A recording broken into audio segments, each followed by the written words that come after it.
యువతకు మనం చెప్పాల్సింది ఏదో స్పైడర్ మ్యాన్, బ్యాట్ మ్యాన్ ఇవి కాకుండా మన పురాణాల గురించి చెప్పాల్సిన అవసరం ఉంది. హాలీవుడ్ సూపర్ హీరోల కంటే మన పురాణంలో ఉండే పురుషులు గొప్పవాడని మన పిల్లలకు చెప్పాల్సిన బాధ్యత మన పైన ఉంది. సూపర్ మ్యాన్, స్పైడర్ మ్యాన్ కంటే మన హనుమంతుడు బలవంతుడని చెప్పాల్సిన బాధ్యత మన పైన ఉంది. బ్యాట్ మ్యాన్, ఐరన్ మ్యాన్ కంటే మన అర్జునుడు గొప్ప యోధుడని వివరించవలసిన బాధ్యత మన పైనుంది. మన కృష్ణుని మహిమల గురించి, మన శివుడి మహత్యం గురించి యువతకు చెప్పాలి. రాముడికి మించిన పురుషోత్తముడు లోకంలో లేడని రామరాజ్యాన్ని గురించి కూడా మనం చెప్పాల్సిన అవసరం ఉంది. అవతార్ సినిమా కంటే మన మహాభారత రామాయణ గాథలు గొప్పవని మన పిల్లలకు మనం చెప్పాల్సిన బాధ్యత ఉంది.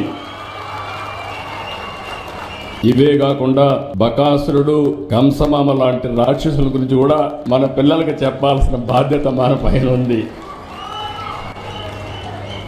ఎవరు మంచివాళ్ళో ఎవరు చెడో ఎప్పటికప్పుడు చెప్పగలిగితే మంచికి చెడుకి వ్యత్యాసం ఉంటుందని చెప్పి కూడా నేను మీకు విజ్ఞప్తి చేస్తున్నా.